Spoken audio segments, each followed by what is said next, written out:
Friends, good morning, have a nice day. இன்னைக்கு மார்கழி மாத 2ஆம் நாள். நம்ம எப்பவுமே 4:30க்கெல்லாம் எந்திரிக்கலான்னு அலாரம் வச்சா அது இன்னைக்கு அடிச்சுட்டா அது காதுலயே கேட்கல. சரி, ஓகே, எந்திரிச்சு பார்த்தா மணி 4:45 ஆயிடுச்சு பாருங்க. சரி, இதுக்கு மேலே லேட் பண்ணால் பிரம்ம முகூர்த்தத்தில் விளக்கு போட முடியாதுங்க. அதனால குடுகுடுன்னு ஓடி போயிட்டு வேகமாக வெளியே போய் பார்த்தா வாசலில் கோலம் அழியவே இல்லை. நைட்டெல்லாம் லேசாக மழை தூரிக்கிட்டு இருந்துச்சு, இருந்தாலும் கோலம் அழியவே இல்லை.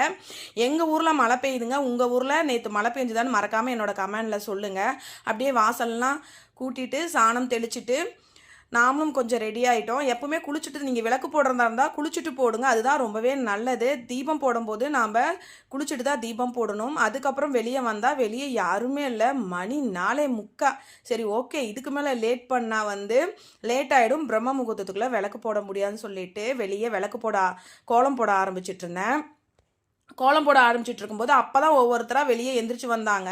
இந்த மார்கழி மாதம் வந்தால் என்னமோ தெரியல, நம்மளுக்கு 4:30 மணிக்கு மேலே தூக்கமே வர மாட்டேங்குது. மற்ற நாள்லாம் 6 மணி ஆனாலும் எந்திரிக்க மனசு வராது. ஆனால் மார்கழி மாதத்தில் ரொம்பவே நான் இன்ட்ரெஸ்டாக எழுந்திரிச்சு நேரமே கோலம் போட்டு மார்கழி தீபம் நான் எப்பவுமே ஏற்றுவேன். காலையில் விடிவெள்ளி வானத்தில் இருக்குங்க. அந்த வானத்தில் விடிவெளிக்கிட்ட நம்ம என்ன ஒரு வேண்டுதல் வச்சாலும் பழிக்குன்னு சொல்லுவாங்க. நீங்கள் காலையில் எந்திரிக்கிறவங்களுக்கு தான் தெரியும், வானத்தில் விடிவெள்ளி ஒரு நட்சத்திரம் அப்படியே பல பல பலன்னு மின்னிக்கிட்டு இருக்கும்.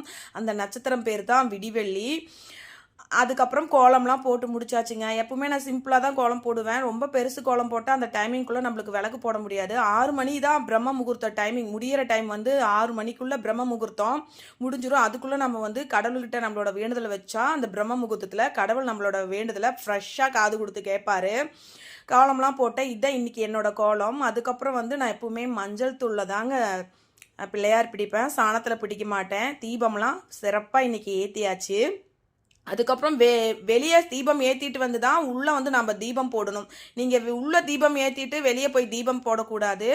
வெளியே தீபத்தை ஏற்றிட்டு மகாலட்சுமியை நம்ம வீட்டுக்குள்ளே தான் கூட்டிகிட்டு வரணும். அதனால எப்பவுமே நீங்கள் தீபம் போட்டிங்கன்னா ஃபஸ்ட்டு வாசலில் தீபம் போட்டுட்டு சாமி கும்பிட்டு உள்ளே மகாலட்சுமியை கூட்டிகிட்டு உள்ளே தீபம் போட்டு தெய்வத்தை வழிபட்டிங்கன்னா தெய்வம் நம்மளோட பிரார்த்தனையை கண்டிப்பாக நிறைவேற்றும்.